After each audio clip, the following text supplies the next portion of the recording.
प्रिय विद्यार्थियों, आप स्वस्थ रहें, खुश रहें और आपका दिन मंगलमय रहे। एक पंक्ति है, स्वस्थ शरीर में ही स्वस्थ मस्तिष्क का निवास होता है। अगर आप स्वस्थ हैं तो आपका मस्तिष्क भी स्वस्थ रहेगा और पढ़ाई में अच्छा काम करेगा। किसी भी काम में अगर इसका उपयोग लेंगे मस्तिष्क का तो वो अच्छा ही काम करता जाएगा, अगर आपका शरीर स्वस्थ है। तो देखो बच्चों, हम एक टॉपिक लेते हैं, एक नया ही टॉपिक है जो आप शायद इससे परिचित बहुत कम बच्चे होंगे। यह है अनन्वय। अनन्वय होता है एक उपमा जैसा ही, जैसे उपमा अलंकार होता है उसी प्रकार एक अनन्वय होता है। मान लीजिए एक उपमा अलंकार का ही एक अंश मान लीजिए इसको, ये उपमा अलंकार के ही संदर्भ में प्रेषित किया जाता है। जिस प्रकार उपमा अलंकार को हम दर्शाते हैं उसी प्रकार ये अनन्वय ही उसी उपमा के जैसा ही है। सुनो, जब उपमेय का उपमान ना मिल सकने के कारण, जब उपमेय का उपमान ना मिल सकने के कारण उपमेय को ही उपमान बना दिया जाता है। जब उपमेय का उपमान नहीं मिलता तो उपमेय को ही उपमान बना देते हैं। अर्थात जब उपमा की उपमा, जब उपमेय की उपमा उपमेय से ही दी जाए, जब उपमेय की उपमा उपमेय से ही दी जाए तो वह अनन्वय कहलाता है। आप समझ गए? इसका मतलब है उपमेय का जब उपमान नहीं मिलता है तो उपमेय को ही उपमान मान लिया जाता है। देखो, हम उदाहरण के आधार पर समझाएंगे।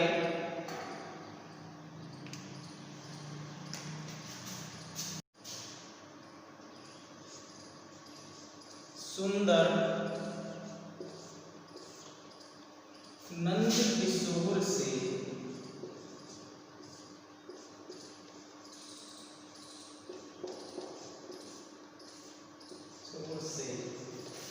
सुंदर नंद किशोर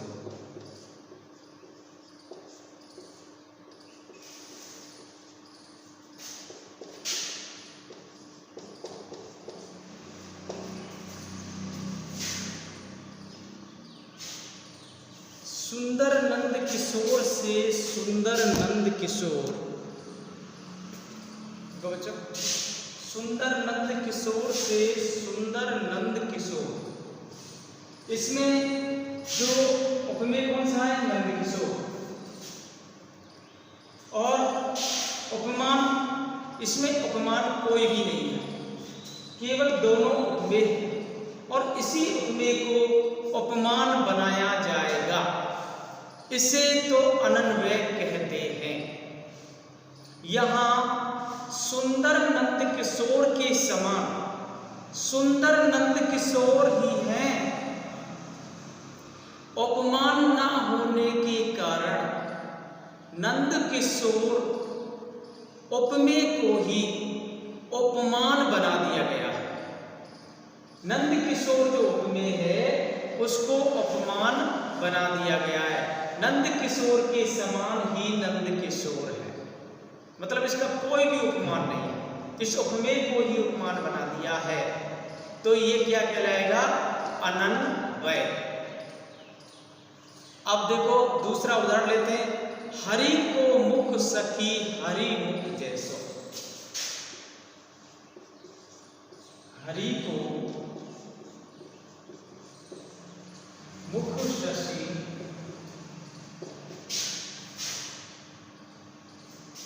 हरि को मुख सखी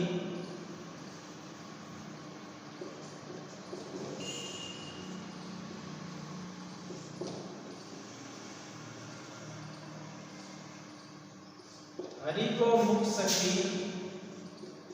हरि मुख जैसो।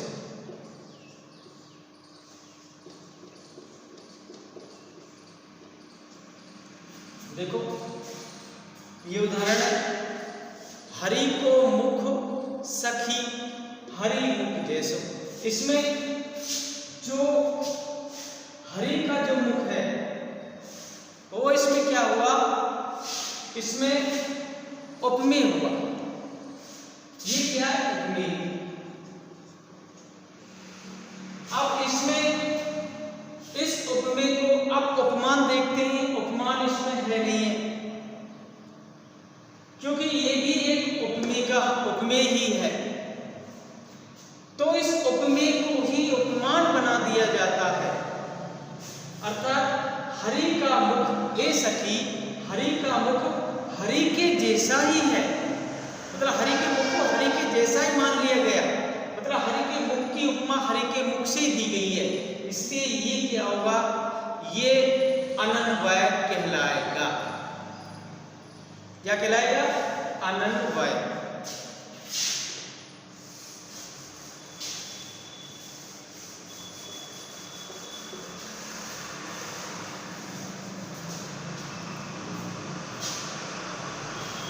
एक तीसरा उदाहरण ले लेते हैं। अब यद्यपि दुर्बल आरत, अब यद्यपि दुर्बल आरत है,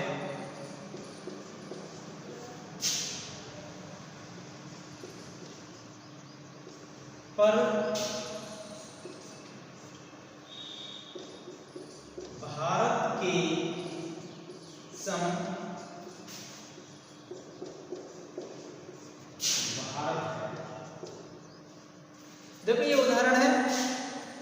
अब यद्यपि दुर्बल आरत है पर भारत के सम भारत है। यहां भारत की तुलना किससे की गई है, भारत से की गई।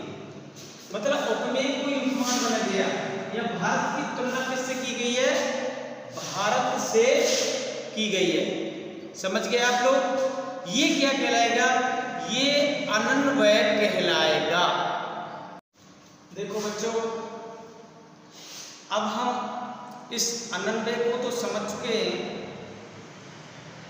अब हम लेते हैं एक अलंकार है, उसका नाम है अपनहुति अलंकार।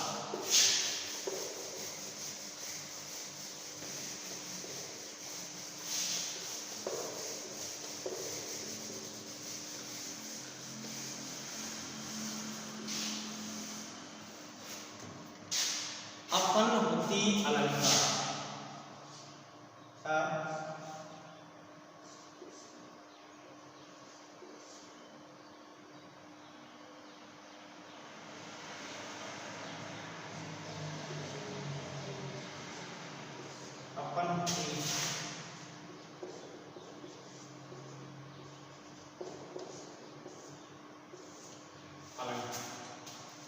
देखो बच्चों, यह है अपनहुति अलंकार। इसमें क्या है, इसमें उपमेय का तो निषेध कर दिया जाता है और उपमान का होना कहा जाता है। मतलब उपमेय का निषेध करके उपमान को ही माना जाता है।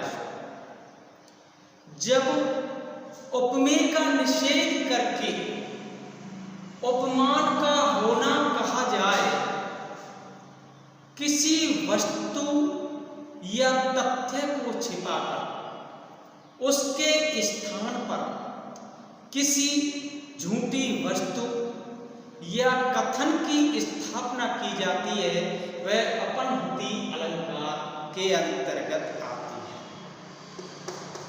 मतलब इसमें उपमेय का तो निषेध कर दिया जाता है, उपमान का होना कहा जाता है। अर्थात कोई वस्तु है, वस्तु या तथ्य, कोई वस्तु या तथ्य को तो छिपा दिया जाता है और उसकी जगह पर, उसके स्थान पर झूठी कोई वस्तु होती है या कथन होता है, उसकी स्थापना कर दी जाती है। समझे? उपमेय का निषेध करके उपमान को माना जाता है और किसी रियल वस्तु होती है उसको छिपा दिया जाता है, उसके स्थान पर झूठी वस्तु की या कथन की स्थापना कर दी जाती है। इसको उदाहरण के माध्यम से आप समझेंगे। अरे सखी ये मुख नहीं, यह है अमलमय। देखो उदाहरण, अरे सखी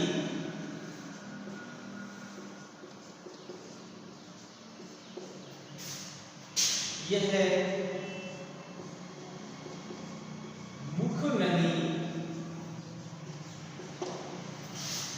यह है अमलमय।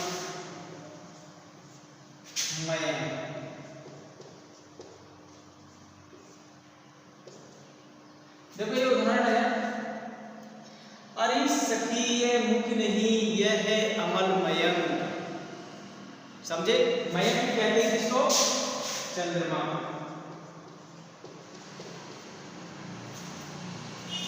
किसको कहते हैं? चंद्रमा।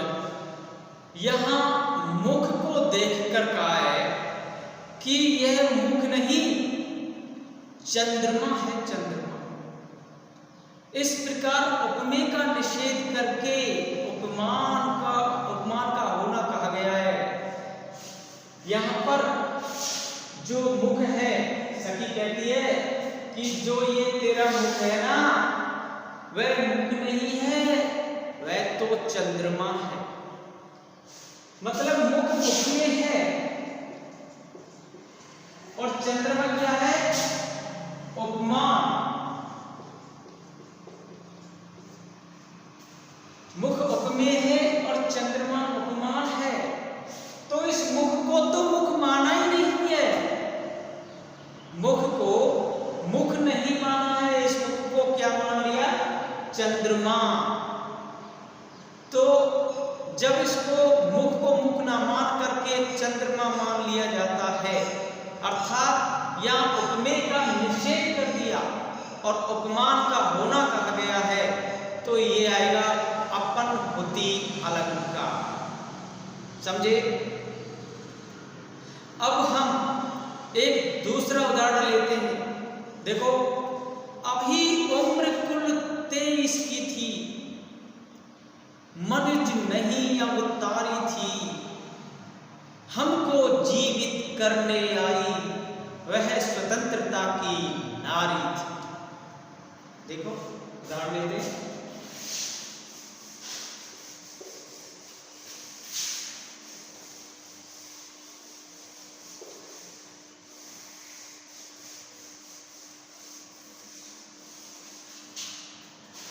देखो, अभी उम्र कुल 23 की थी, मनुज नहीं अवतारी थी। देखो, अभी उम्र कुल 23 की थी, अभी उम्र कुल 23 की थी, मनुज नहीं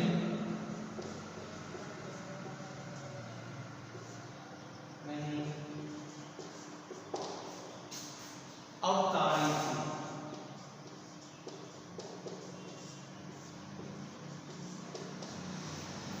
अभी उम्र कुल 23 की थी, मनुज नहीं अवतारी थी, हमको जीवित करने आई, वह स्वतंत्रता की नारी। हमको जीवित करने आई, वह स्वतंत्रता की नारी।